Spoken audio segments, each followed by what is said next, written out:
Hey, Cult Vault listeners, my name is Eric Skwarczynski, and I'm the host of the Preacher Boys podcast.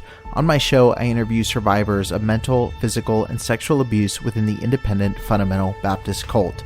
I also interview a host of authors, cult experts, therapists, trauma specialists, and a ton of other incredible guests to talk about common red flags when it comes to abusive, cultish environments, and to talk about how you can survive and thrive after leaving a cult. In my latest episode, I sat down with Sarah Edmondson and Anthony Nippy Ames, stars of HBO's docuseries The Vow, and you can check out that episode right now over on the Preacher Boys podcast. Just head over to Apple Podcasts, Spotify, YouTube, wherever you consume podcast content, and just search for the Preacher Boys podcast. Thanks so much for tuning in, and now enjoy the Cult Vault. Hello listeners, and welcome to this week's episode of the Cult Vault. Today marks the final instalment of our April coverage on the Unification Church with an interview with Lisa. Lisa was kind enough to send me a signed copy of her written memoir, To the Moon and Back, A Childhood Under the Influence, and I cannot tell you how incredible this was to read. And now we have Lisa here herself to offer her perspective and story on her life inside the Unification Church.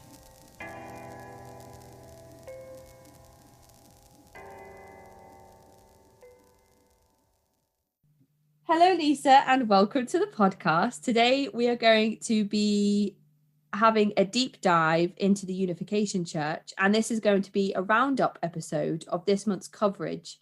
Would you like to introduce yourself to the listeners?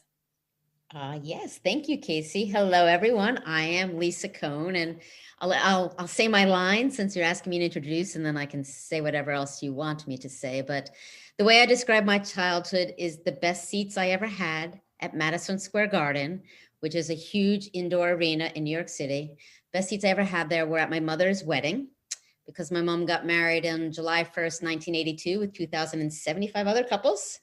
And on the other hand, the best cocaine I ever had was from my father's friend, the judge. And that is the basis of why I'm perhaps still standing in here, but that's my childhood. Mm-hmm. And after reading your memoir that you so kindly sent to me to read ahead of time, that sums it up perfectly. I when you emailed that sentence over to me, I was thinking, oh, that's interesting. Then I read the book and thought, yep, that sums it up perfectly.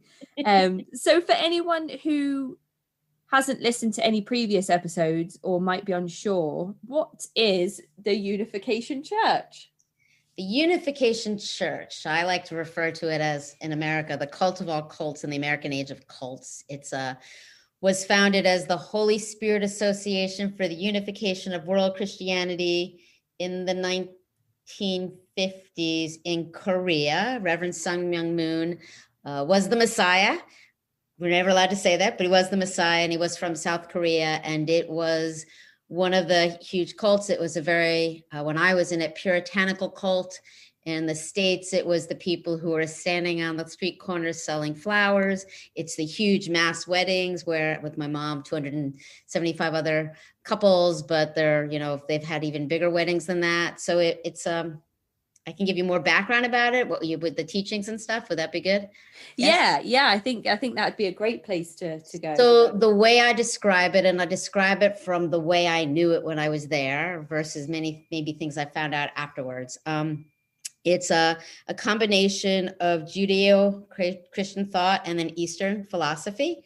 So basically, God created Adam and Eve, and they were supposed to grow, to mature, to grow to perfection, and then multiply, have kids, and take dominion over the earth. But instead, Eve was seduced by Lucifer and had sex. And Eve then seduced Adam and had sex, and that's the fall of man. And mankind has disappointed God for thousands and thousands of years. And then Jesus came, and Jesus was supposed to bring the kingdom of heaven on earth, but Jesus failed. And he got killed instead. So he built the kingdom of heaven in heaven. And the Messiah needed to come again, the second coming of Jesus, to bring the kingdom of heaven on earth. And miracle of miracles, when you look at the way the divine principle, the teachings of the Unification Church go, the Messiah had to be born between somewhere around 1920 and 1930 and in Korea. Right. So convenient, because that would be Moon. But it was so a lot of puritanical Christian beliefs a lot of the duality, the yin yang, the object subject of Eastern philosophy. And in retrospect, what I've come to learn is, there's many different cults or Christian factions in Korea that believe that the Messiah was going to come from Korea. It's apparently a very messianic culture.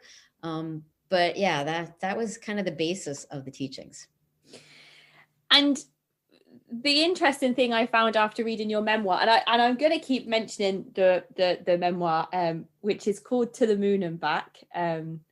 And I'm not going to give too much away because I think it's something I really encourage any of the listeners who are interested in learning more about the Unification Church to go and check out this book, because it was just absolutely incredible.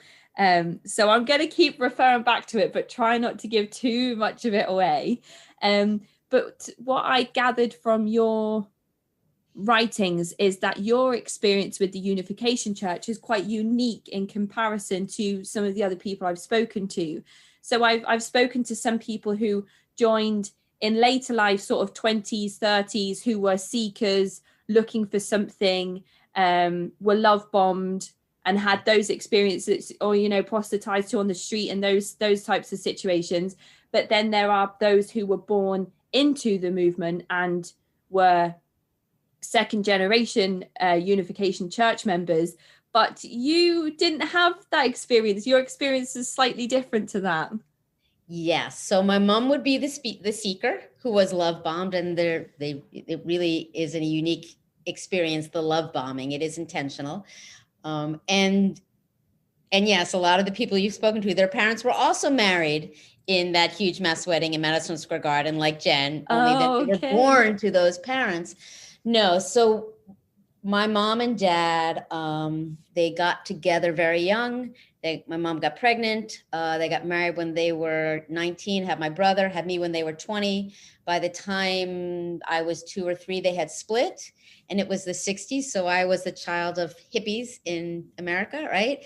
And it was everything you might think that entails, a lot of drugs flowing around, a lot of nudity and sex and encounter groups and primal screaming and, Woodstock, and just the whole hippie culture was our life. And then in January of 1974, well, before that, so the summer between my 2nd and 3rd grade in the States, so like 7 and 8 years old, my mom bought a van for my father because we lived on the East Coast of the States and we were going to drive to California to go move on to a commune, like we should have. And instead, my grandmother got sick, so we moved in with my grandparents, and my grandmother passed, and we stayed with my grandfather. My mom's taking care of everything for my grandfather. And then her friend with whom she used to hitchhike across country every summer, told her to go hear Reverend Moon speak in Princeton, New Jersey in January of 1974. And my mom went and came back and was like, this is amazing. It's true. Jesus wasn't supposed to die. And it took a couple of months, but eventually she got love bombed, and the members convinced her to go up to Barrytown, New York, a huge indoctrination center in upstate New York. And she went up for the weekend and came back and went up for a week and came back and went up for another week and basically spent the summer there. And one weekend, put my brother Robbie and I in the van and drove us up, and we pull up to the big building. We go into this huge gymnasium, this huge gym, and all the women, all the sisters are sitting on the floor on one side, and all the men, the brothers, are sitting on the floor on the other side. And within moments, Reverend Moon walks in and starts speaking, and that was it. He was my Messiah, right? And I can give many more details, but so I wasn't born into it, and I didn't choose it on my own. My mom brought me in. And what I like to point out is by the time we got there, it was a haven because of all the craziness beforehand in my life and my brother's life. So it was a haven, and everybody loved us. We had all these brothers and sisters who adored us. And then it's also unique, and I can give some of the story if you want, but we ended up never living in the church, but living with my father, who lived a life of, I like to say, sex, drugs, and squalor. So we're living with Satan in like the East Village of New York City in the 1970s, but believing in the Messiah and spending the weekends and holidays and vacations in the church, proselytizing and fundraising and living the life of a Moonie. But then, Monday through Friday, go back and live again with Satan, with my dad, who's living a life that was just horrific to me. So yeah, so it's only my brother has the same kind of craziness of the two worlds going back and forth. And I think there was something mentioned briefly in your book about how your mum was looking for something for a while and kind of tried a number of different things before this particular movement stuck. Yes, you name it, she pretty much tried it. There was a Hinduism phase, a Buddhism phase, definitely a long macrobiotic phase. There was a born again Christian phase. There was my mom went through phases of she would have not talking days. She'd put up a sign that said not talking today and not talk to us that day.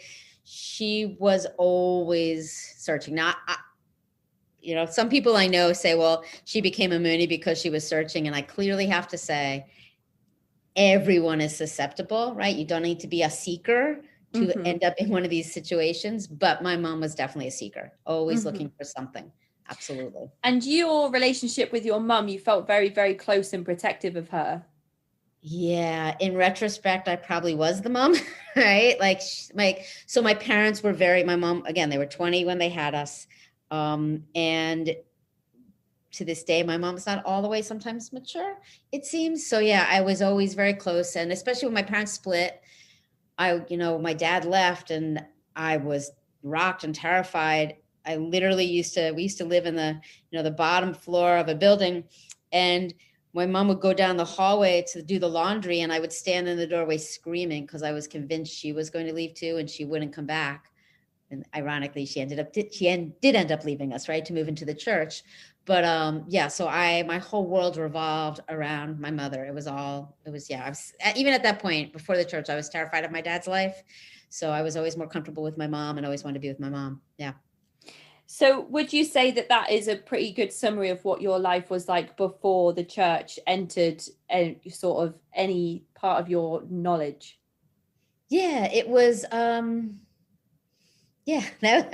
that's a pretty good summary. Yeah, it was chaotic. It was unsettling. It was scary. My mom had violent boyfriends. I don't think I knew they were violent then, but I know they were violent now. So I must have known they were violent in some way. There was violence between my mom and dad. Yeah, it was it was chaotic. It was chaotic. Not safe. Not safe. And once the church kind of entered your life, you've talked about how your mum kind of gradually became a member, going to visit in Barrytown for kind of days, then weeks, then months, and eventually moved into a building full time. Yeah. How did your life change when the church became part of your narrative? So again, it was a haven. It was, there were rules, there was structure. I like to say my mom started wearing a bra. She became more normal, like other parents, even though she wasn't because she was a Moonie. Well, on one hand, it fueled the belief and need I had for something to kind of have structure.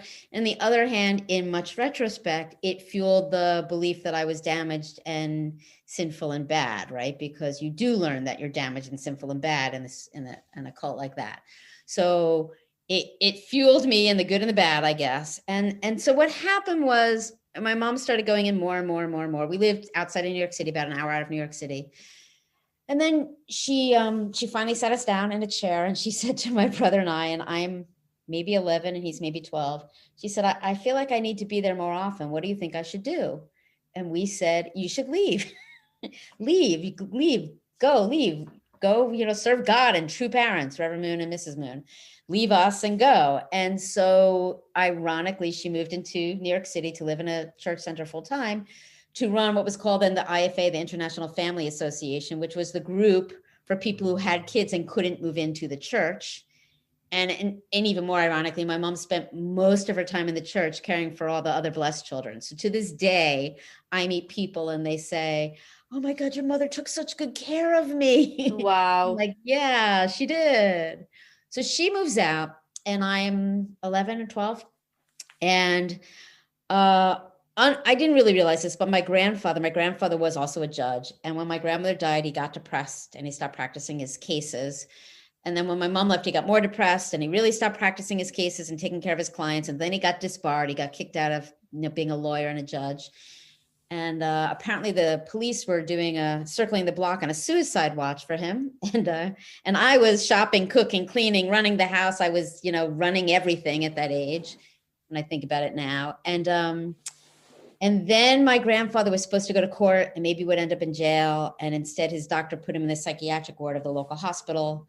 And Robbie and I got pulled out of school and got shuffled around to a bunch of different people for a couple of weeks where they tried to figure out what to do with us. And someone went to go get my mom and she said, it's not my problem. And she didn't come back to get us. And then Danny, who's my dad, finally found out what was going on and he came and got us. And that's when we ended up moving into New York City to live with him in sex, drugs, and squalor in the East Village. And so that began the dual life of my life is the church. This is my Messiah. I'm best friends with his kids and I live, in squalor and my dad is doing drugs and I don't feel safe and there's not so nice people around.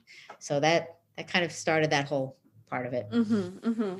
And something that I really got from your writing is how one thing I really got from your writing is just how severe the love bombing is when you first start attending these meetings and going and meeting the other children and the parents of and kind of the entire congregation in those areas when you first started attending. It's a combination of incredible love and attention, and you're like the center of the universe and everybody's effusively loving to you in a very puritanical, safe way. But I was a kid, so effusively loving. And at the same time, and I was just actually the other day talking to someone I grew up with in the church whom I reconnected with, a blessed child. And we're talking about, we were taught from the very beginning that, when Adam and Eve fell, it broke God's heart, and God's heart has been broken for 6,000 years. And God is sobbing and weeping and like devastated over what mankind has done. And so if you make a mistake, you will break God's heart. So it's like all this love and incredible amounts of guilt and shame and responsibility that just push you into being terrified to do anything. Yeah. And that definitely comes across in the writing as well. It kind of almost felt like I was being suffocated when you would not know whether to, talk to friends about certain things or go and do certain activities. And you'd be kind of like, I want to, because I'm that age and I'm supposed to be doing these things. But at the same time, I don't want to upset God, and I don't want to upset true parents. And, so I really, it was that comes across so well in your writing. The concept of breaking God's heart, right? What a heavy shame bomb. Yeah, and a big responsibility to put on a child as well. Yes. So, and I like to say, so my mom left, asked us what she should do, and we said, you should leave. And there's a concept in the church, I'm sure you've heard of it, of indemnity, paying indemnity. So you suffer, I pay indemnity, I suffer to pay for all the sins of my ancestors, and so that my descendants don't have to suffer, right? And so everyone would say to us, oh, you're so amazing. Thank you so much. You're so lucky to live without your mother. What indemnity you're paying. You're so beautiful and special and wonderful to live without your mother. And so I knew that when I missed her, I was sinful, right? So I couldn't be sad. No wonder I learned not to have needs, right? I couldn't miss my mom, but I did miss my mom. Of course I missed my mom, but I couldn't miss my mom because that was breaking God's heart every time I missed my mom and didn't want her. Like one time I remember I called her and I sat on hold for 45 minutes because she forgot I was on the phone, right? Those things would happen and I could not be upset because she was serving God. So it just goes round and round and round. Yeah. On the brain. Yeah. And so what is it like being a child in the church? Wow. Your story is different in this sense as well to other people I've spoken to about what their life is like in the church. Yeah. Because of your relationship with the children of Reverend Moon. Yeah. So I guess I guess if you could let us know generally what life is like for a child, and then to kind of specifically talk about your situation, that would be great. Absolutely. So what's it like generally? You're basically not allowed to be a child. Like if you think about it, so the BITE model, Stephen Hassan's BITE model, right? They control your behavior, information, thinking, and emotions. All of that is absolutely controlled. So when I look back on it now, like your brain is supposedly developing, but we were literally told if you ever questioned anything, it's Satan in your brain trying to win you back from God. So you learn not to think, right? And I was told, I knew that if I missed my mom, I was sinful. So I learned not to feel, right? We were told what to wear, what to do, how to behave. So there's on one hand, a lot of control. On the other hand, there's this beautiful vision of one world under God and one big family, and the story of the divine principle is a beautiful story, right? So it's like all this beauty and hope, but all this pressure and all these rules, all of that going on at the same time. And so, yeah, I was unique. One, believed but lived outside and couldn't tell anybody about my dad because I was embarrassed because he was Satan. And I was best friends with Moon's children, the true children. And I was also good friends with the blessed children. So the true children, the children of the Messiah, there's like nothing supposedly more special than that.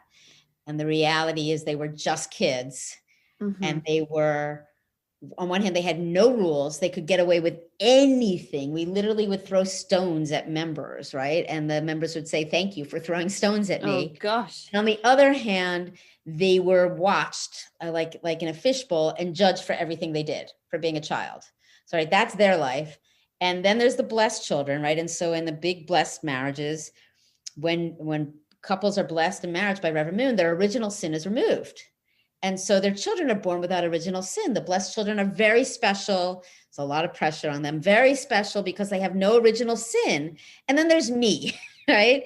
And back then, they didn't have a word for it. Now in the church, they call them Jacob's children. Those of us who are children in the church but are born with original sin because we were brought into the church as children. So I'm best friends with like the truest kids, like the most holy, special people, and the blessed children, and the sinful me. But I was the most well-behaved because I firmly believed and tried to stay in all the rules, and they didn't. And they had security guards, and the security guards would say, Lisa, you have to get them to behave. And I'm like, how am I going to do all this? Right. So it was this, I remember even back then, I used to say to members, it's hard to grow up. It's even harder to grow up in the church because you weren't allowed to do all the things that kids do, right? And it was hard. I don't know how to put it. It was hard. Yeah. And how did your relationship with the children progress throughout your time in the church?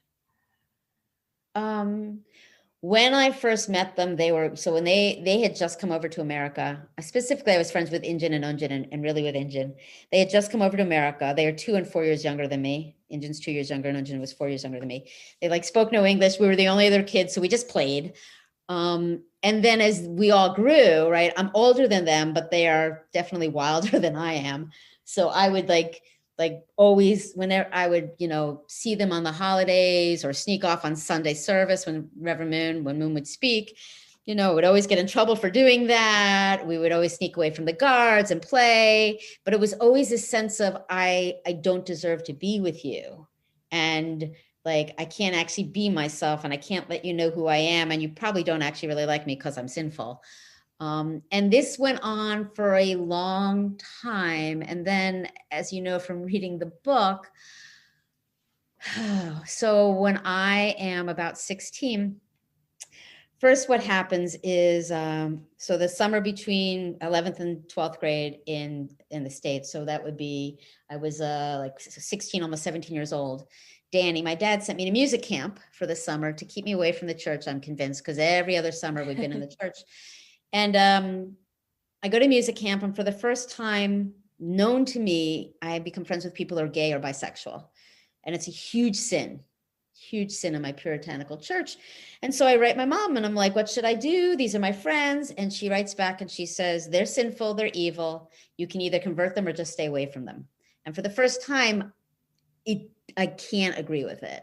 And again, now I know that Satan is in me because I'm disagreeing with what I'm being told to do in the church. So I know I'm inhabited by Satan and I'm not agreeing with my mom and I'm confused and tormented. And I come back from camp and one of my friends, a blessed child, a 6-year-old friend of mine, was seduced and having an affair with our Sunday school teacher. This is where the soap opera part happens. So he has seduced her, they're having an affair. And in order to keep all the blame and no one from noticing, she spreads rumors about me. She says, I want to sleep with all the men. And Moon hears the rumors, believes the rumors, and makes a decree that only blessed children can play with the true children to keep me away from Injun. I like to say my Messiah banished me. So I'm 16-ish, she's 14, and I don't see her again until, as in the book, decades later. And the first thing she says to me is, I'm sorry, my father did that to us, right? So it was like this weird, I don't deserve to be your friend. I adore you. You're holy. I'm sinful, but I love you. And then gone, right? Gone, pulled away from her. So there's a lot of things, there's that's sort of a recurring theme, I think, throughout the key moments of your kind of your story. And it must be you, I don't know if I'm speaking out of turn when I say this, but I feel like you have probably had to do quite a lot of mourning throughout your life, even though nobody's, well, you spoke about your grandmother passing away, but you were living with your grandfather and then you couldn't live with him anymore, and then your mother wasn't there anymore, and then your best friends, you couldn't see them anymore. It's kind of just feels like so much was taken away from you, but that steel rod that you mentioned that you have as a backbone kind of stops you from, I don't know, it's just interesting when I read through it to just, it's actually making me tear up now thinking about it, all these things that have happened. And it's like you don't get a chance to step back and think, I'm just losing things all over the place. They're just, I mean, there's a few relationships that you had in the book where you found it really hard to let go of the person. And I think maybe I was thinking when I was reading it, maybe that's where it comes from. You're terrified of all this loss because these things just keep happening. Yeah, no, I've never looked at it that way, but yes. So I've looked at it a lot of different ways. It's always fascinating to me when, like, I would say the thing about writing a memoir is then strangers have these epiphanies on your life and you're like, oh, like I have a client who had it. I'll tell you later who had this epiphany. I'm like, oh, never thought that. That's right. But I've never, it's true, right? What I do know that it's love that saved me, right? So the love of the church was a saving grace, right? And then when I finally left the church, it was the love of my friends that saved me and kept me from totally imploding. But yeah, I lost a hell of a lot along the way. And I do cling. I do try too hard. I do work too hard to save relationships. I do. And I have. And that's probably a good part of it because there was a lot of loss and I wasn't allowed, right? My mom left. I wasn't allowed to be sad. When I was banished from Injun, right? Well, it's the Messiah. So I can't question it. Like I couldn't. And I've said for years, like when I left the church, I lost everything. Like other than my mother and my brother, my mom was in for a while and my brother left soon after me. Like I lost every person, every place, everything that mattered to me. I mean, because I do know that my life's purpose is to love. I'm a very gushy, mushy person. And so I loved so many, I walked into the Unification Church saying, I can't do anything to help God, so I'm going to love all my brothers and sisters. And I loved so many people. And then boom, never saw them again. Yeah, a lot of loss.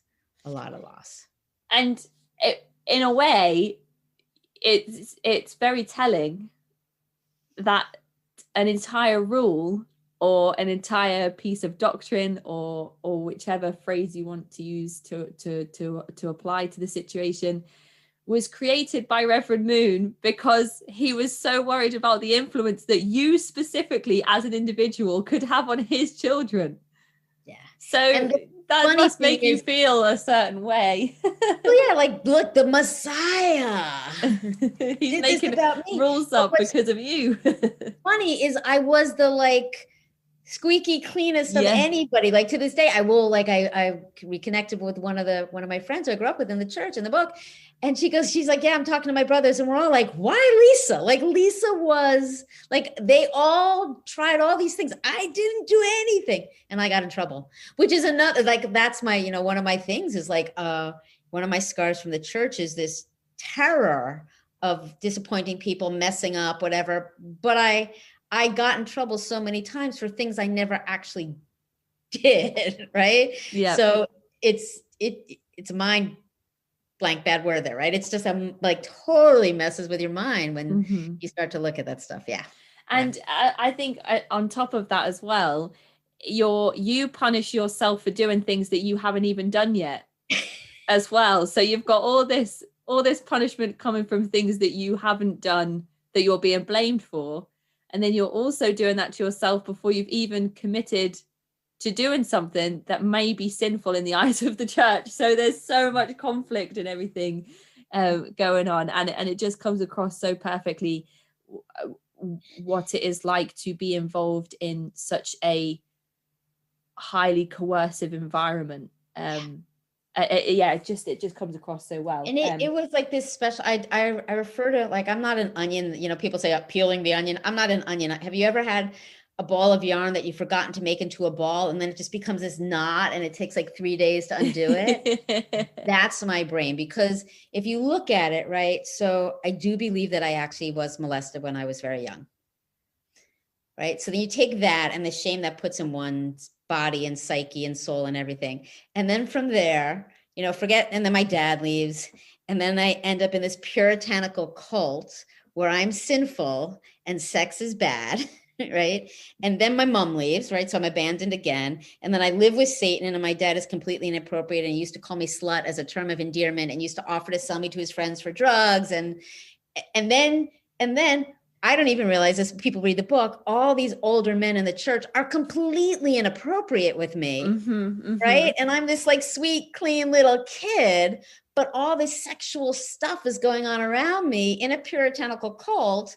And I already know that I'm damaged because I was molested when I was a child. And then the Messiah banishes me for being a bad influence. It's like, boom. Yeah. I wonder it's a mess in there sometimes, right? And it's this is like all happening before you're like 25 as well. Like the whole book takes place. Yes.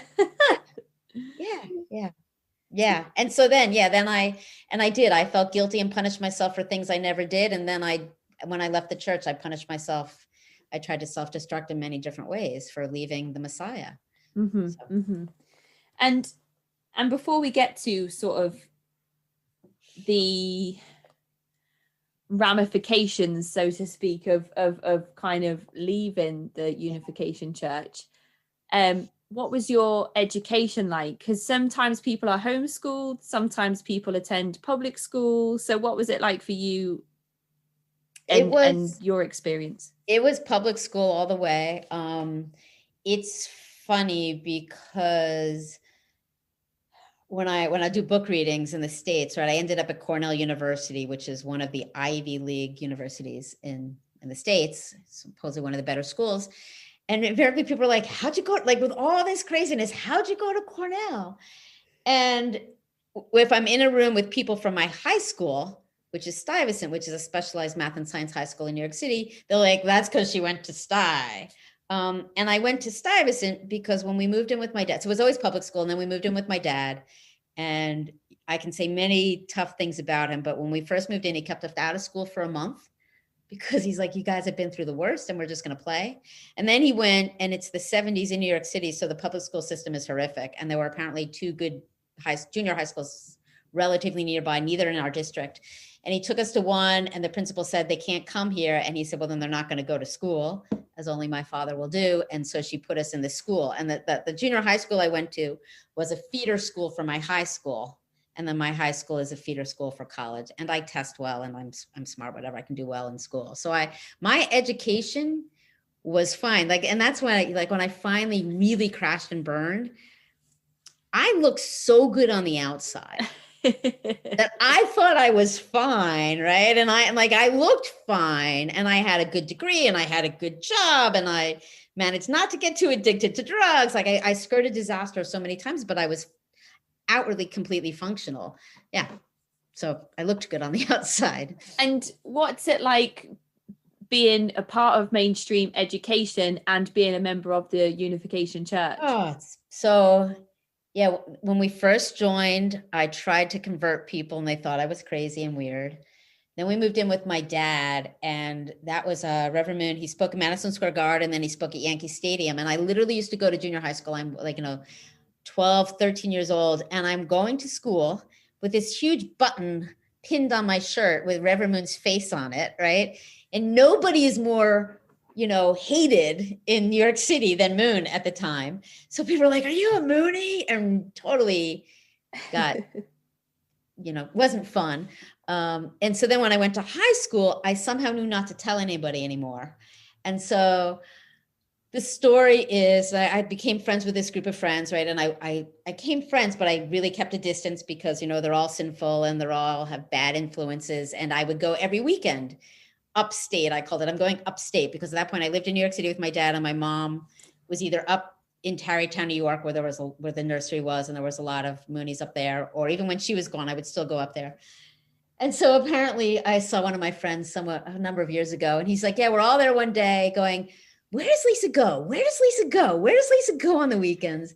And someone who had gone to junior high school with me came up and said, "Guys, she's a Moonie. Don't you know she's a Moonie?" And they were like, "No," because I knew not to tell. And then, when I started to finally pull away, and then more and more people found out, and it really was, it was this really hard, even like when I was fully leaving, long story short, when everything happened, I ended up in counseling my second year of uni, my sophomore year.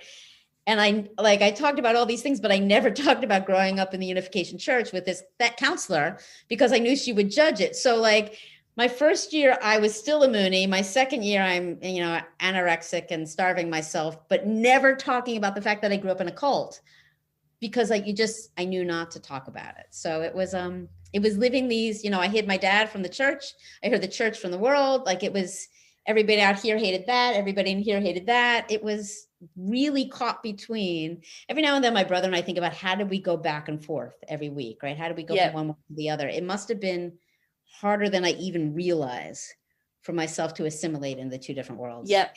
It's like Jekyll and Hyde. And that's something that I was gonna mention. You go through public school with your father and staying with him, and then on the weekends you're running as fast as you can to where your mum is and all of your brothers and sisters in the church, and going to play with the true children and to hear Reverend Moon speak, and then going back to your father's again, and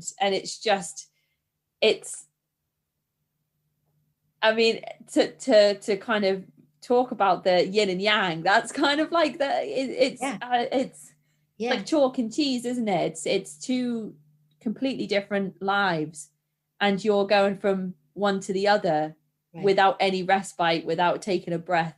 Right. And two completely different and hard lives, right? It's not like I went to a safe environment with my dad. I went back to life which didn't feel safe with my dad, and then I left there to life which wasn't psychologically safe, even though I would never admit it, with my mom. And so it really, it's the reason I messed up. No, I'm kidding.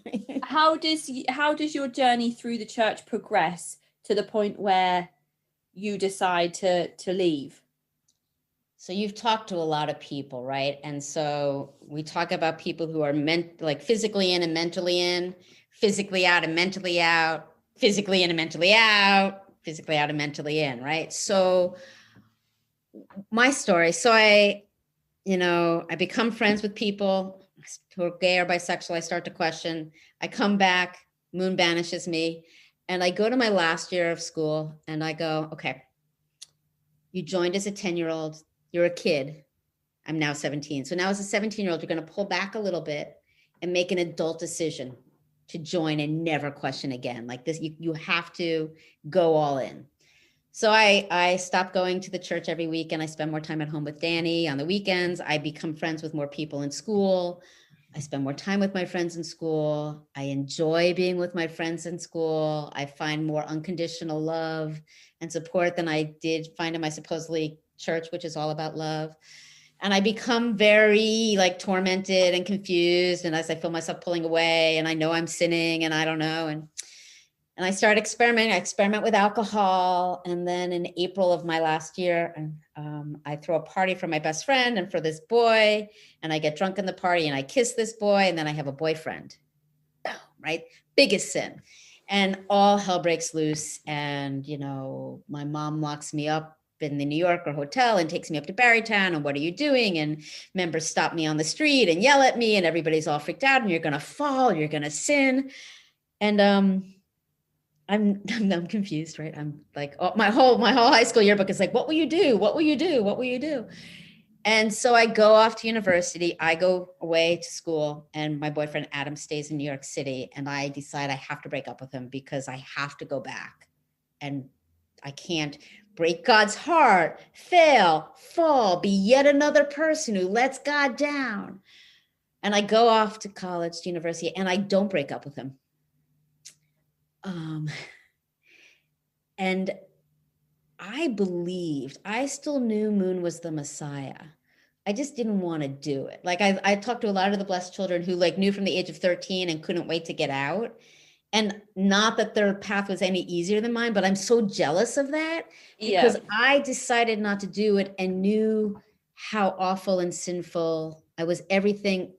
I was all the like the it's not low self-esteem, like the loathing, the self-loathing that was in me. I knew it all to be true because I was disappointing God. But so what happens is as my brother says, I never left. I just like slowly pulled away. So my first year, I was in school in upstate New York at Cornell, where they do have these huge gorges on both sides of the campus with bridges over them.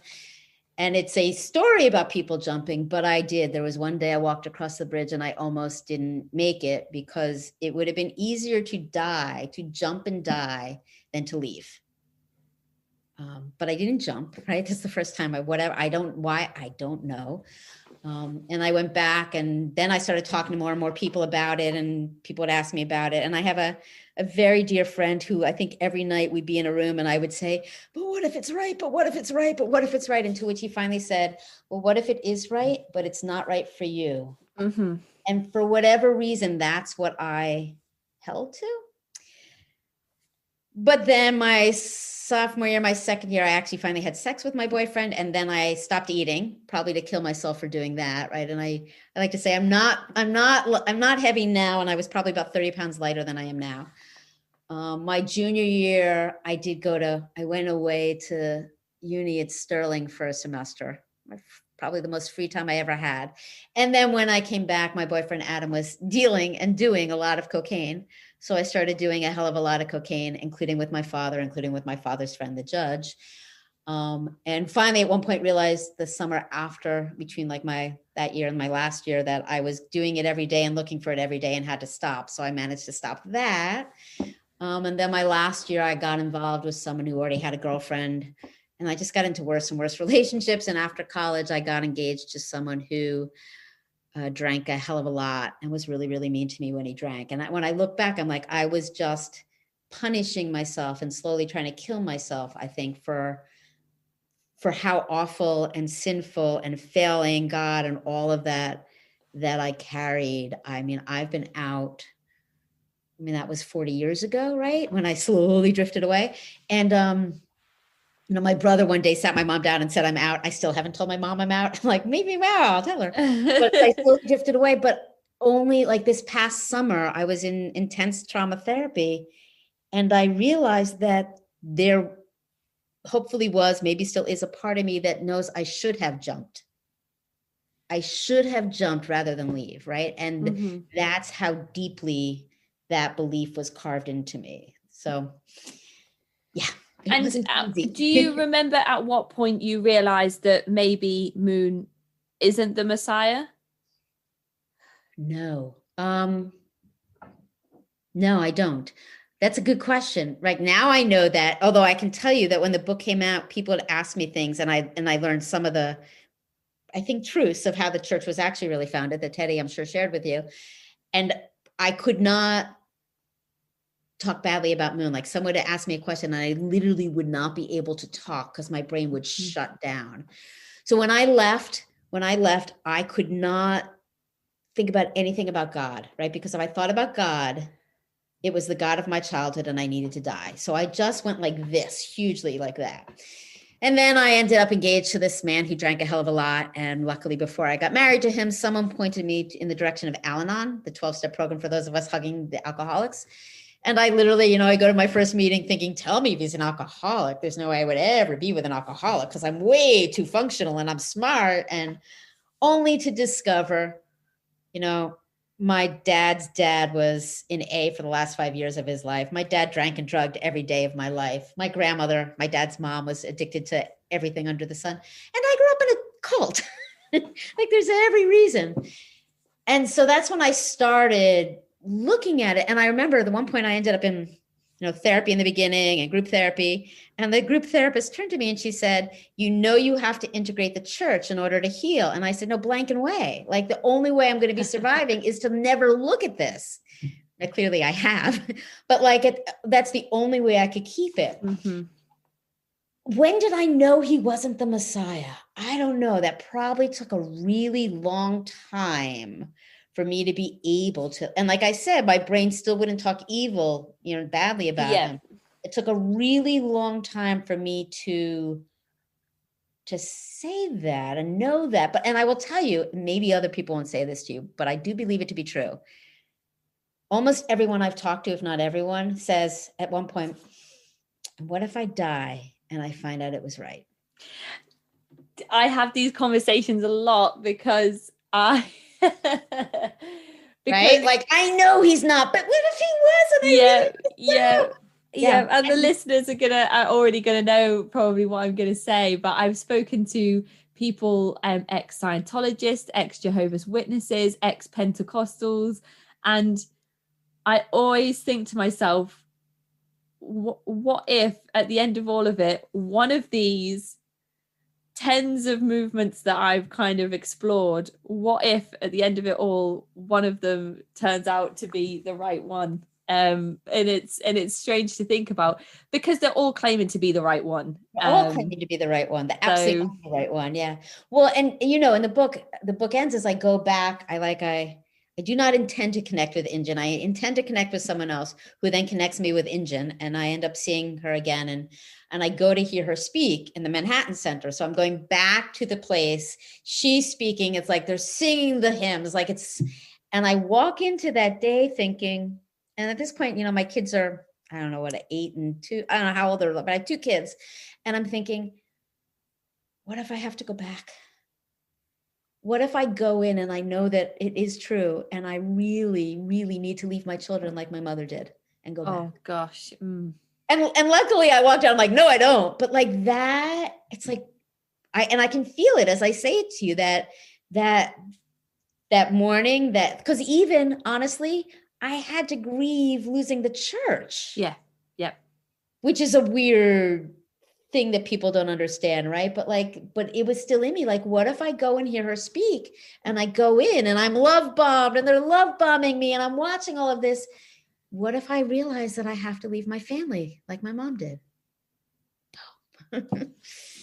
And luckily that wasn't something that. And luckily I did not at all. And I do know it not to be true, but I do know my brain gets carved into thinking it still is sometimes.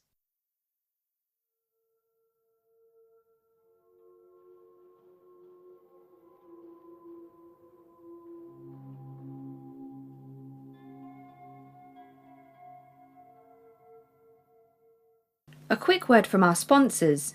If you've ever needed a distraction or to be uplifted after listening to the heavy topics of this show, or even of everyday life, then I have a new podcast for you.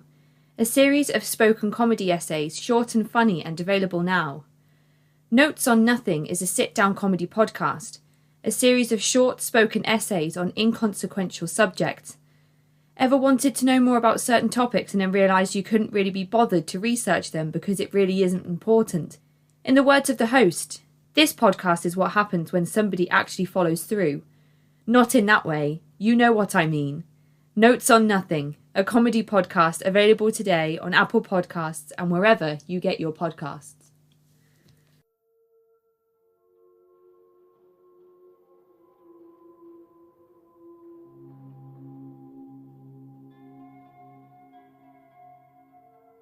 At what point during this journey that we've just gone through, does your mum have her pairing from Reverend Moon? It's it's July 1st, 1982. Well, first she gets matched. Yes.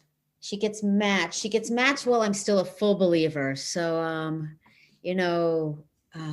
probably I'm about 15 or so when my mom, when there's the big matching, and she goes down to the New Yorker and sits in that room and so, I'm sure you've heard generally what Moon would do would be like, you, and they would go out and they would talk to each other for 2 minutes and decide that they would marry each other. And when I've said that to people are like, really? They like talk to a stranger for 2 minutes and decide to get married? And I'm like, if the Messiah, who could see your spiritual being and was like next to God, told you to marry this person, would you say no? Yeah. Very few people say no. But with my mom, apparently he made her stand up and said, she's got 2 children from another marriage who are sinful, right? Oh, Jacob's children have sinned. Who is going to take her on? And this nice man, Phil, raised his hand and said, I will. And I remember being so excited to have a father who believed in God and true parents and the Messiah. That was my first take on it. Yeah. And it was because I remember, because it was soon after that, I, the summer before I went to music camp, I went out to Seattle in Washington to proselytize for the summer. And I flew to Denver where Phil, my mom's, I guess, fiance, whatever, was living. And I spent like a day or 2 with him. And then I drove with the IOWC, the International One World Crusade, because my mom, I wanted to go work for God, and my mom just wanted to get rid of me and ship me across the country for the summer because she spent a lot of time yelling at me that I was angry about her leaving, and I'm not angry. I have no anger. I'm not angry. Yeah. So she sent me away. Yes. So that's when she got matched, and then she got married in 1982. And at that point, I'd finished my first year at university, and I was like pulling away and didn't want to be there and didn't want to see her. And just remember watching my true parents blessing all these people, and everyone I knew was getting married, and I was sinful and had a boyfriend, and yeah. And what was it like? What did it look like? Because there's the infamous iconic photos, and I always describe it as like a sea of white and red. Sea of white and black, right? Because the men were black, right, and the women were white, and it just went like all over the floor of the garden, and it went on for hours as people walked in, and because at that point they would like walk through, and they'd like walk through this area, and Moon would be on one side and Mrs. Moon on the other, and they'd be blessing them. And and people ask me, in full honesty, I had to research it to put it in the book, because I think my brain went like this, no, right? It didn't take. The funny thing is, there's one scene in the book that my mom told me and I put in the book. But other than that, everything else I remember. But one, memory is a very weird thing. It just is a weird thing, right? So who knows? And 2, we jokingly say that I have no memories. Like I have so few memories actually from my childhood. It's amazing. I managed to piece together a memoir. At one point, if the cover of the book is the building I grew up with my dad, and I was saying something to Robbie about it. And he said, remember one time when we came home from Jacob House where my mom was, someone drove us home and Danny wasn't there and we didn't have keys, so we're locked out. So whoever drove us home climbed up the fire escape in the front of the building and broke in and let us in. Like, I got nothing. I don't that's not traumatic. Why don't I remember? I got nothing. I'm like, really? That happened? He's like, yeah. I'm like, I got nothing. Like, there's so many times Robbie will say something. I'm like, I got nothing on that one. So It's interesting that he gets to give you those perspectives, though, on little things that He that said I you- should actually write a book like Lisa's memoir as remembered by Robbie.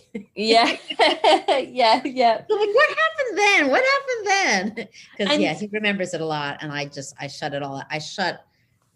I remember so little of actually living with my dad in many ways. I shut down so much to stay safe that I don't remember it, I think. I wonder if that's something to do with the slight difference in age as well. Maybe. Interesting. We are awfully close, but maybe we'll be about as close as you. So we were 1 year, 5 months, and 14 days apart. Very close together. Very close, yes. Yeah. And interestingly as well, I wonder if it's because of the attachment issues that you had with your mum growing up, with the fear of her leaving you, that maybe that played a part in your brain kind of stopping you from experiencing too much trauma. Maybe. Just leaving you with just enough to write a memoir to let everybody know that there was some trauma. I like to say, if like your childhood is interesting enough that you can write a memoir about it. Yep. And you've mentioned that your mum is still a practicing member, and No, she's not. Oh, she isn't. She's not. She well, it's interesting. So my oldest child was born in 1996, and my mom at that point was living in Washington, D.C., still a member of the church, not working in the church, but still involved in the community. And still married to Phil. No, she broke that up she broke that off a while before that. So like she was a rebel in the church even. She likes to say she didn't even do that well. But she's still in DC, and she says she promised to come up for a week when I had my baby, help me. Right. And came up for a week, and then when she went back and they fired her from her job, even though they'd given her permission to go. So there she's in DC with no job. And as I said, my mom spent almost all her time in the church working in nurseries and caring for kids and taking care of little kids. So she came up at one point, and I said, oh, look, at New York University, they have this master's program in early childhood special education. Maybe you should do it. And she applied, and she got in, and she moved up. And then she just started a whole new life up near New York. And that's when she left. So she left in like 96. But in my very opinionated opinion, she never has really looked at it. She's never gotten therapy. Right. She's never dealt with it. And, in some ways she's very supportive, but it wasn't until the book came out that she began to own some of what she did. Before then, she would literally call us up and be like, oh, I talked to so-and-so who I used to take care of. They're so traumatized because their parents left them. And we'd be like, yeah, they are. Gosh. Like she's like, I never left you. You were always in my heart. I'm like, let's get this straight. You said, what should I do? We said, leave, and you left, and I never lived with you again. Or she just could not. She would say, I really wish you would get over that. Why? Like, you'll feel so much happier when you get over that. So only since the book has she begun to own the impact of what she did. But even still, like, at one point she said to me, do you think I was brainwashed? And I'm like, you think? Like, would you have done what you did if you weren't? But recently we were talking about it, and she can't, like, to this day, at this point, she says, I believe I was led there.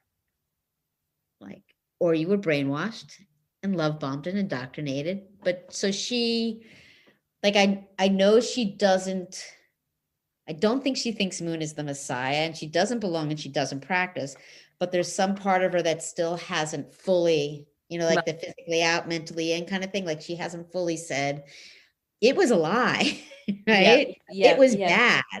And I had gotten to the point before the book came out, I got to the point where I didn't need her to own it because I thought it would break her. And to this point, maybe it will break her. Like, if I had left my children and had to own what I did and how it impacted my kids, it might break me. So maybe she can't fully see that it really was evil, actually.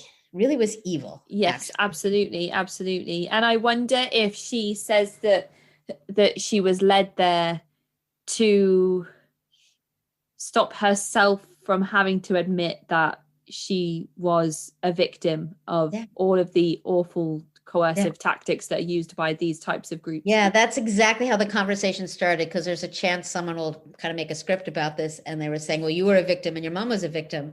And my mom said, I wasn't a victim. I don't think I was a victim. I'm like, really? Like, then why would you do that? But yeah, I think that's a very hard thing for people to admit, though. I think one of the biggest things that comes across in these interviews with people that have had these experiences is having the strength to be able to sit down and look at your situation and know that you're not happy and you're not in the right place, but to be able to say that you are a victim and you have to change your situation by no longer being a victim. But that doesn't necessarily translate to you're weak. And I think that's what a lot of people struggle with, especially when I speak to a lot of Jehovah's Witnesses or people who are, I've been working on a segment lately on another Korean movement called Shin Chunji. And all of the people I've spoken to won't use their real names, won't speak to me on an interview unless there's a voice modification program being used. A lot of people have agreed to speak to me and then cancelled last minute because they're so worried about the backlash or what will happen to them. And I think a lot of the people that want to speak are still practicing members. So whether they are sort of physically and mentally out and they just haven't told anybody officially that they want to leave, it's, and I think a lot of that comes down to obviously fear from them not wanting to use real names and stuff. But from the people I've spoken to, they are just terrified of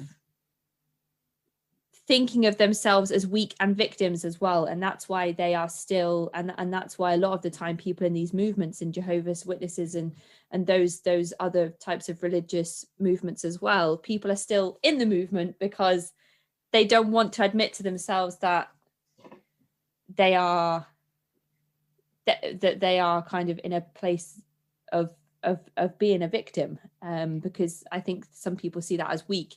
That's not how I don't think that's how I would perceive it, but I haven't personally been in that situation, so I can't speak. It's not how I would see it either. It's not how I see it, because I do believe we're all susceptible, right? Like, as I say, as human animals, we crave certainty, purpose, and community. And an extremist group or cult gives you absolute certainty. It is the most powerful feeling ever. You know, purpose, like beyond belief, and a community you'll never replicate. So it fills so many needs, right? And I was watching The Vow, and he's like, nobody joins a cult. They join this really great thing, and then they discover, right? And most of them you join for like the vision of the Unification Church, right? All one family under God, and it's a beautiful vision. So there's a lot of reasons why. But and this is probably controversial. A lot of the things I say are controversial. In some ways, I absolutely think it's harder to leave as a second gen or third or fourth or fifth, whatever, in Jehovah's or something. But in some ways it's easier because whereas, you know, maybe like I don't have a former past that I can go back to, but I don't have to blame myself for getting in there, right? That's it's easier to say I was a victim because yeah. I was clearly a victim, right? I was clearly a victim. It's not like I chose to join on my own.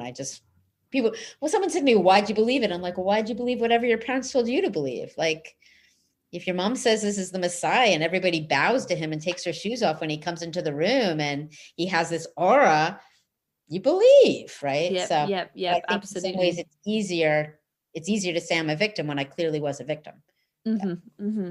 And you've mentioned briefly your life after the Unification Church, and when I was reading your story, I kind of, there's this phenomenon of people that go cult hopping or cult jumping. Yes. So they will jump from sort of one highly coercive group to another.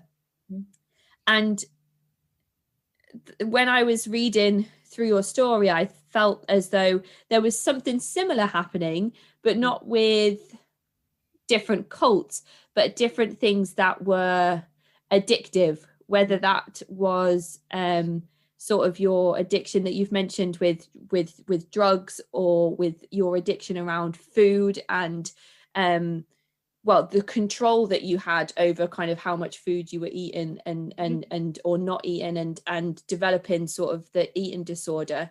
And it just felt like there was definitely a pattern there, but you naturally fell into each of those things. So how do you, I mean, I don't really know what my point is here with this. I just thought it was interesting to look at how that happened as a result of you kind of leaving the church behind. Absolutely. And if I were to be honest, and of course I am, so it's carved into my brain. What do I mean? So I've been out 40 years, right? I've been out about 40 years, and I am just learning that I can say or do or feel or be however I am, even if you don't like it and you don't know better than me. Because I am constantly still looking for that thing. Well, first of all, I'm constantly driven to do it right and not mess up. And I got in trouble even though I didn't. Like I'm just now like, you don't like that, and I can still wear it, feel it, do it. Like I said to my therapist, people do that? Like, it's mind blowing. And so I'm an executive coach. I own a leadership consulting and executive coaching firm, an executive coach. And I was recently doing this training program on positive intelligence. You know, I do a lot of positive psychology, a lot of different stuff. And it's a strong model. In my humble opinion, he was kind of presenting it as like, this is it, right? This is the model. And I could feel my brain needing it to be the model, like the model. This is it, the truth. Like, I'm still looking for the truth with the capital T. And I have to be like, whoa, there you go again. Pull back. There isn't one. You're like, maybe there isn't one. Maybe whatever, like, it's all mushy and we'll never know. But my brain still wants there to be someone to tell me what to do, what to think, what to feel, how to, like, this is the answer. This is it. Follow these rules. It is, you know, the way so when the book came out, I was on Megyn Kelly's show, a morning show here in the States. And beforehand, they did an interview, and the producer said to me, were you brainwashed? And I said, I didn't have a brain to be washed. I was pickled. And I firmly believe that I was like second gens, third gens, whatever, fourth gens, were pickled and carved. My brain has grooves that are carved intentionally by my cult, carved into it, that are very, you know, I'm learning. They can be very challenging. I'm whole, I'm healthy, I'm happy, but I fall into those grooves without knowing it. I'm like, whoa, there I am again, looking for truth. And do you think that's typical of people that have gone through similar experiences, that they will go from, you know, because your whole life was on the weekends, and in the evenings and the mornings, and any free time that you had, you were either thinking about or practicing or visiting the church. Everything, you know, your whole life was the church. And it's almost like, I wouldn't say, well, I don't know if it was an addiction. I know that sometimes in movements like SGI, when we've spoken to people that have left SGI and things like the Hare Krishnas, that the chanting itself becomes an addiction, because you do it as such a routine part of your day that if you don't do it, it's almost like if you are a smoker and you can't have a cigarette, it's like that need to do it. So do you feel like it's kind of typical for people who leave those types of environments that they're so used to, that they've given so much of their time to then fall to another crutch that they need to give as much of themselves to kind of keep some level of normality? Yeah, I do, right? That's why they have the term cult hopping, because so many people do it. When I left, there wasn't a community. I did not know there was a community. And then, you know, people say you make friends on Twitter, and I laugh, but I've made friends on Twitter. And one of my friends on Twitter told me about ICSA, International Cultic Studies Association, the Association for Cult Survivors. And I didn't know it was there, right? And so I went to the conference. And first of all, that's when I heard second gens. Like, I did not know there was a name for us, right? Like, whoa. And I like sat in a meeting of second gens, And somebody put up on the board or somewhere, like what it does to your brain, how it affects you. And I forgot to take a picture, but I remember looking at that going, oh my God, that's my brain. That's every fight I've had in my marriage. And that's my brain. Like, that's exactly the way, and yeah. So I was in Al-Anon and I ended up in adult children of alcoholics. And I have this laundry list of children of alcoholics, and yes, always yes. Like, those are absolutely true. But this was like, oh my God. And I, since then, I've gone back to Scotland to do presentations on cults for counselors there. And so there's 3 academics and an ex-JW and me, and he's a second gen JW. And one of the people will say something, and I look at him and like, different cult, different country, although I want to be Scottish, but different country. And I know exactly what he's thinking, exactly what he's feeling, exactly, like I'm identical to him on the inside. I know him more intimately than I do some of my dearest friends, and I don't really know him at all, right? Yep, So yep. I firmly believe, especially those of us, like, again, pickled and carved when your brain is forming, it does specific things to our brain that we play out less and less and less as we heal. But like, and I'm the one, like, there's a Facebook group for, second gens of the Moonies. And I'm like, something will happen. I'm like, we are just playing out all over the place, right? We're playing out the hierarchies. We're playing out what your parent did to my parent. We're playing, like, we just go and we play it all out because we can't help it. Like, we just have to have compassion because, and I say this, but I still learn it, right? So this past summer, I was in Minneapolis with my older child, and I was finally reading The Body Keeps the Score about trauma. And I was also reading My Grandmother's Hands, which is a book about racial trauma. So only I can read 2 trauma books at the same time. But I'm reading these 2 books about trauma, and my kid comes over and I say to them, so when my body does that reaction thing it does, or I have this, visceral, this emotional reaction, I actually can't control that because that's my trauma response. And they're like, are you an idiot? Yeah. Right.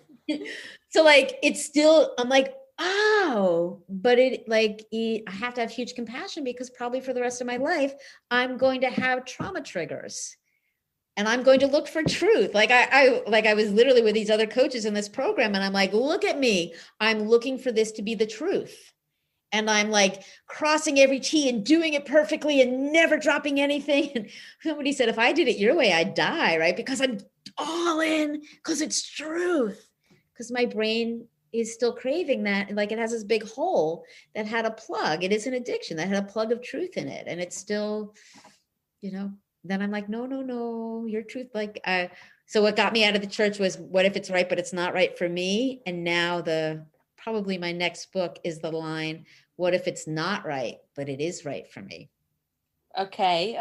Interesting. Like, I can do and be whatever I want. There's no right or wrong that I have to live to, which is just mind-blowing to me. Mm-hmm, mind-blowing. Mm-hmm. And what I've really enjoyed about our conversation this evening has been that I've spoken to so many people about the Unification Church, and a lot of the time I've focused on the doctrine, the history, Moon himself, where he's come from.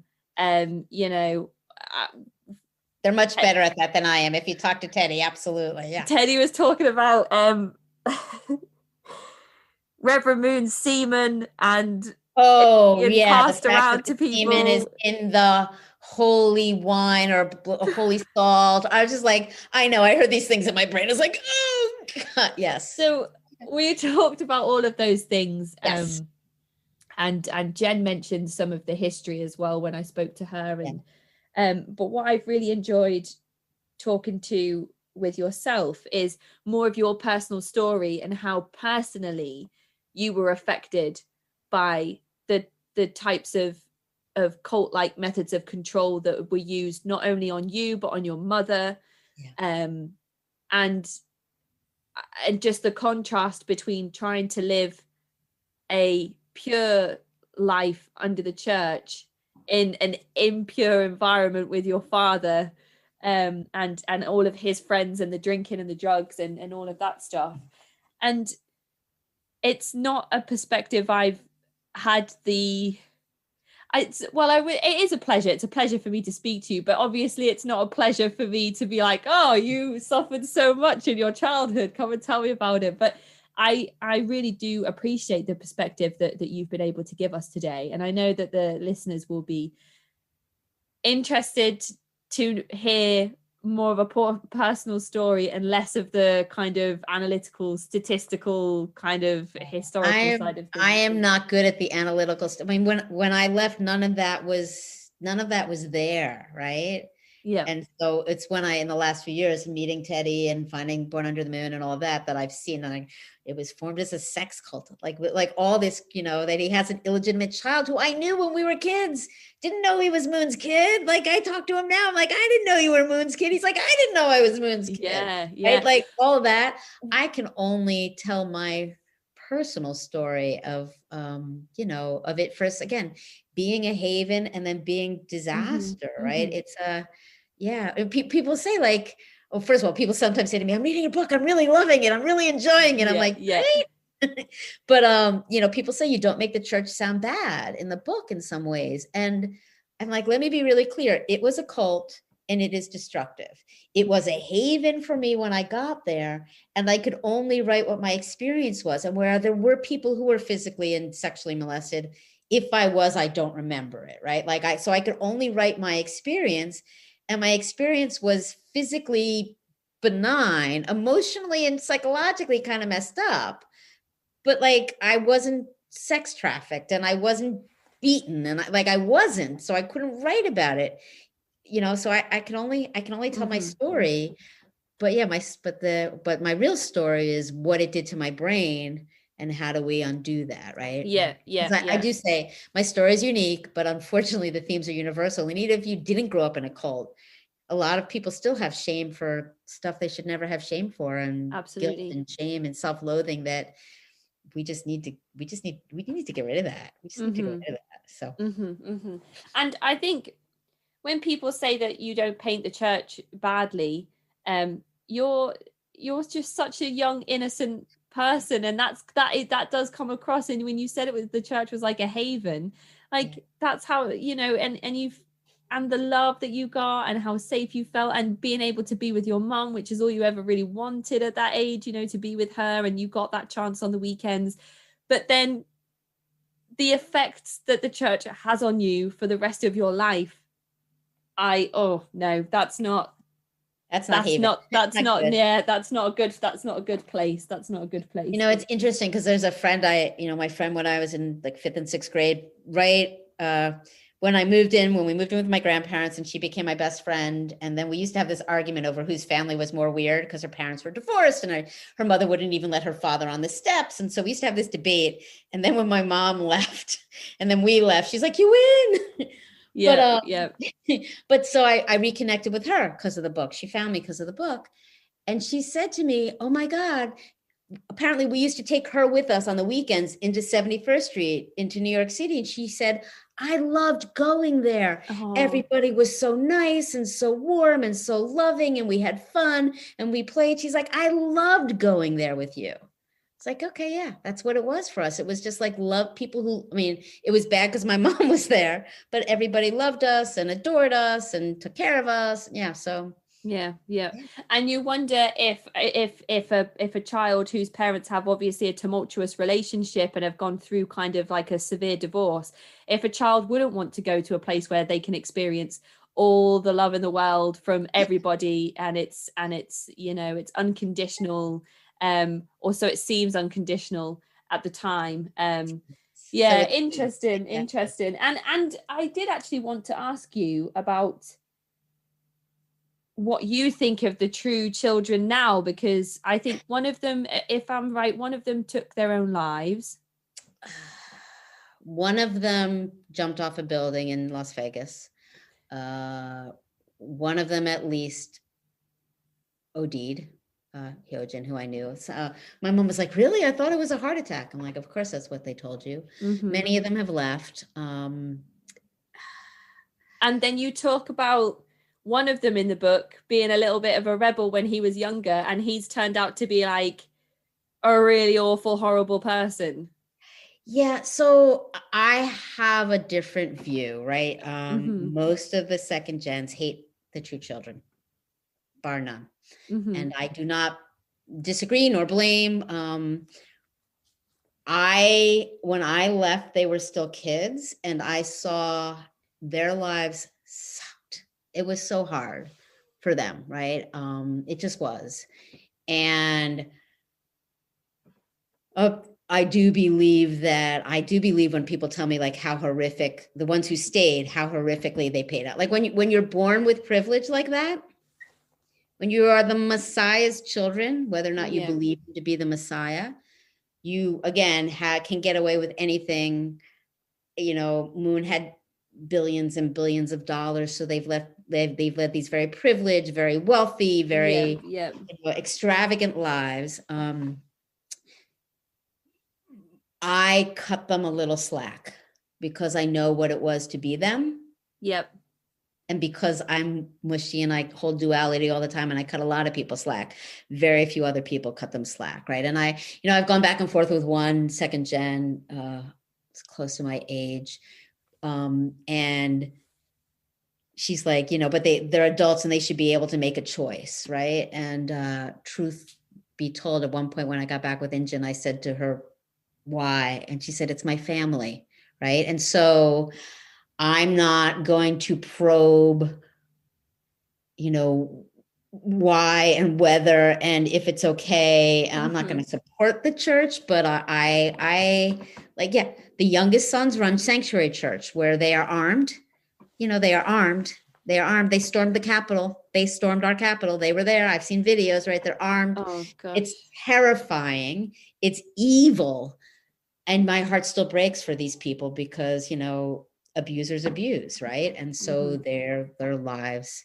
So I'm that one person, like they will literally in our group, people will just tear them apart. And I don't say anything except to like a few people, because I hold this space of, yes, and she was my friend and it really sucked. And she did some stupid things, but y'all are blaming her. Some of them are about the church, and some of them are just being a person. So again, they're held to, like, we're still doing it. We're holding them to these standards.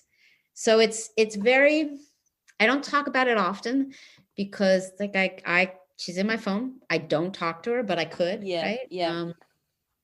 It's just interesting. I just wondered what your perspective was, but no, it's different than everybody else's. Yes, I think it's, I reconnected with one of my friends who no longer believes, but is somewhat was working with her and doing some stuff. And she said to me, first time I saw her after decades, I still bowed, right? It's ingrained. People in our Facebook groups use there's an honorific NIM, like Injanim, which we used to use because we need to honor them. People still use it. Like it's ingrained in us to treat them like these special people. But I hold I never intended to find her again. Finding her again was unbelievable. I don't know. I don't even know how to have an equal relationship with you, but I'm glad I found her. It was my healing did involve finding just about every person and going to every place and like going to Holy Rock and going to Barrytown and taking my child through the halls and seeing it again. But I know I hold a different, I've had intense conversations with other second gens, but I'm like, I am not negating your point of view. I cut them a little bit of grace because it was horrific to be them. So it's hard. It's hard I to think figure that's out. fair enough. I think your story is very different to other people who grew up. Especially in terms of the relationships that you had with the true children. They were just kids. They were just kids when we met them, and I know some of the stuff they suffered, right? And so I know why they became like they're either all in the church and crazy, or addicts, or dead, or have left, or like the agent was following a different mistake. They're messed up, right? But how would you be if you were the child of a narcissist? Yeah, absolutely. Right? Absolutely. Like there's recovery groups for children of narcissistic parents. And trust me, a Messiah is pretty much as narcissistic as one can probably be. Because someone asked me, do you think he believed he was the Messiah? And when you look at the origins of the church, I don't know. But by the time I got there, I do think if enough people bow to you, you do think you're the Messiah. So, Interesting. That's my opinion. It's different. Well, we've got to my last question of the interview before I ask you if there's anything you think we've missed. and that is to ask you what your advice would be for people who have experienced similar things in their group or movement, and what they can do to assist in their recovery. Yeah. There are support groups, there are counselors, there are therapists. Reach out, get help. There weren't when I left. Don't go cold turkey. Find someone. You are not alone. There's hope, there's a way, there's healing. It's hard. It gets easier. What is it? Someone, it doesn't get better, you get better, right?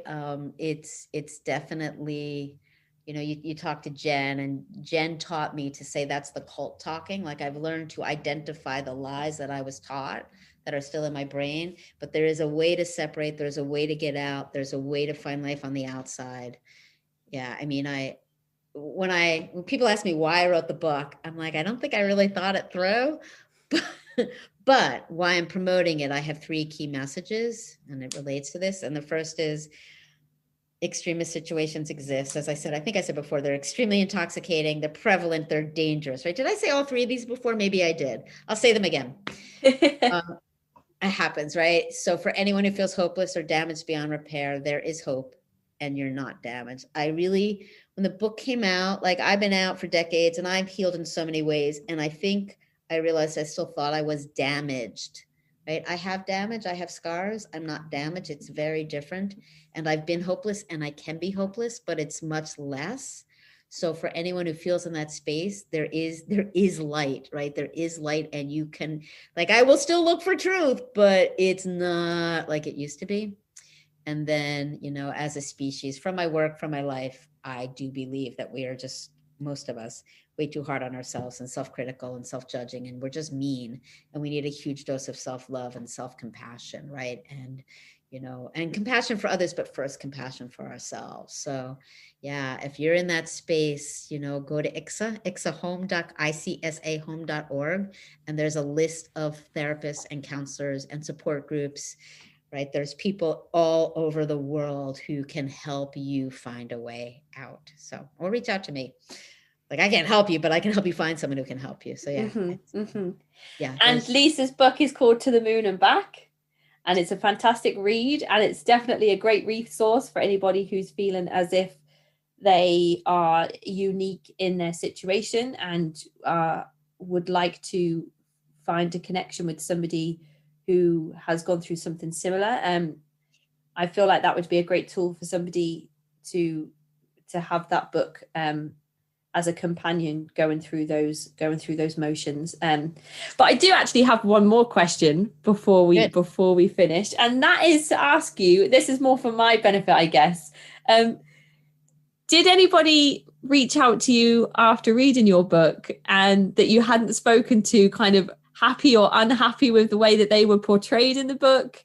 I'm guessing your mum had a read, if she's taken some ownership of the things that happened. So my mom had to read actually many times before the book actually came out. Okay. She was, never taking ownership of what she did, but very supportive of the book. But it's hard for her. Like, sometimes she'll come to readings and it's just really weird. Yeah.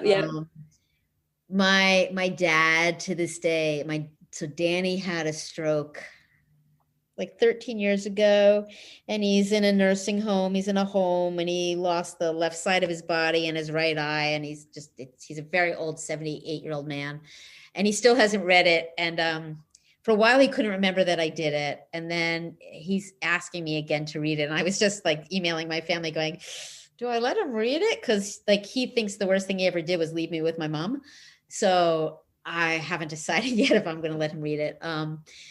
I've had some people, so everybody in the book, just about everybody in the book I've reconnected with, everybody got the chance to like, do I use your name or not use your name? And if I couldn't find them, I didn't use their name. When the book first came out, I got trolled by 3 people, only three Moonies, who were like, one person said something like, I can't believe you made a whole book about being there on a weekend or 2. And I'm like, did you read it? Like, but so no, in the church, when I was on Megyn Kelly, the church put out a statement that said We're so sorry Lisa was traumatized by her parents' divorce. It's very easy to leave the church. And then I met the person who wrote that quote, and she'd never read the book because us second gen thought I should go to actually a church center and speak. And I'm like, why? But anyway, so I was talking to this PR person and she'd never read the book. And I'm like, here, if you want the book. And she's like, oh, will you sign it? And I'm like, this is really strange. You're having me autograph my book and you're still a Moonie. Well, okay. And then my friend who was seduced by our Sunday school teacher, I never thought I'd reconnect with her again, and I did. And when the first time I talked to her, I'm going to cry. The first thing she said to me was, "I'm sorry I ruined your life." And in reality, she actually saved my life, because that was one of the first things. Like, if that hadn't happened, who knows how long it would have taken me to leave. And then when I did see her, and when I saw her, she said, "At first I hated you for telling my story." And I'm like, yeah, but like, I changed your name. I hide the details a little bit. No one's going to know it's you. And I get that. And that's the only person, like, Injun knows the book is out there. I don't know if she's ever read it. I haven't actually seen her since the book came out, but yeah, and everybody else pretty much owned it, or some people I haven't talked to since it came out. But yeah, nobody pushed back too hard. Except my dad probably would, but he hasn't read it. So yeah. Okay, that's really interesting. Yeah. And the Sunday school teacher is the musician. No, the musician is Hugh, and the Sunday school teacher is Brian. Brian, okay, because I thought Brian and Hugh were both in the band. No, Hugh was in the band. Brian was not in the band. Right. Okay, so you would go to the concerts but like, I have reconnected with both of them, and Brian. He read it, and my brother said, I haven't talked to him in a long time, and when I do, I used to, Robbie be like, and like, I didn't find, this is one of those weird things, I hadn't found him. Like, I really looked for him, and I looked for all these people, because I needed to like touch it, and I couldn't find him. And I literally woke up one morning and I thought, okay, I'm going to try one more time before his birthday. I knew when his birthday was. I'm going to try one more time to find him. And that day I went and I got a massage, and I came out of the massage, and there was a LinkedIn message from him.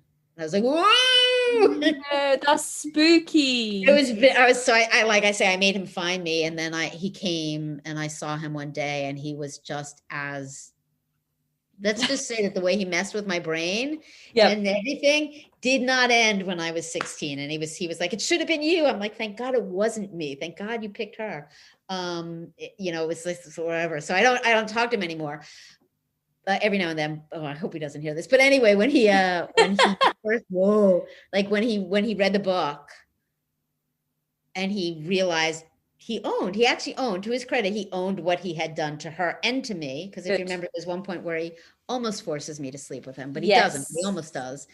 And that's his name. He's like, no, I have to own it. That's my name. So his name is real. A lot of them are wrong, but I've just outed him completely. His name is real. Yeah, because. Yeah, I just thought it'd be interesting for any of the listeners that do go away and decide to read the book, or anyone who has read the book and is listening to this now, to kind of just wonder what his perspective was reading that back about how he came across in the book and what he had done. So thank you for sharing that insight with us as well. And memory is a weird thing, right? Memory is a really weird thing. So I have this tattoo, and it's a circle, and I got it before the book came out because my dad's girlfriend, whose name is Alice in the book, she became a tattoo artist, and I remembered it's exactly what she had and exactly what she gave to all the women in my dad's circle of friends.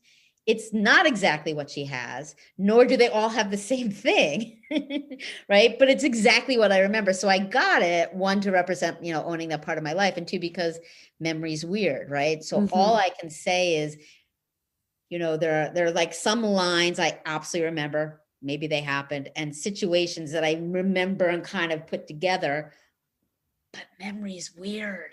Yeah. Right? So, and it's only my perspective. Like, it's my perspective of what happened, but it's my truth. Fantastic. Well, Lisa, is there anything you would like to add, or anything you think that we've missed before we finish our call today?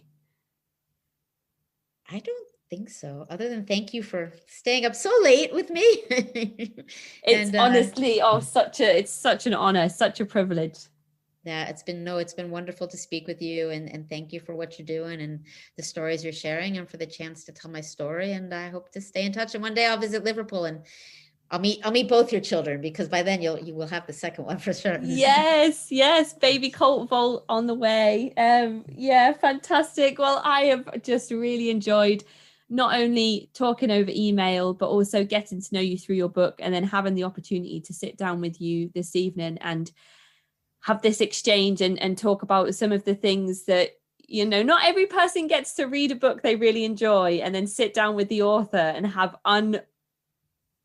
undisrupted access to that person's kind of information and knowledge. Every time you read a book, there's always questions and things you want to know more about, and I'm really lucky to have had that experience and opportunity tonight. And I just think it's so important that people keep sharing their stories and keep coming forward and letting others know that they're not on their own, and that there are resources and there is light at the end of the tunnel. And you are a living, breathing example of that after everything you've been through. So thank you so much for coming and speaking with us, Lisa. And I really hope you enjoy the rest of your day.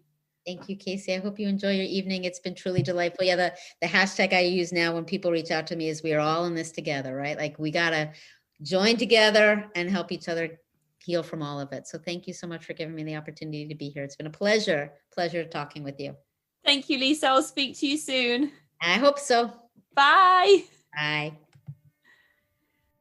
That is the end of this week's episode. To get in touch, please email me at cultvaultpodcast@gmail.com or follow me on Twitter and Instagram at cultvaultpod. I'm your speaker, Casey, and this has been the Cult Vault.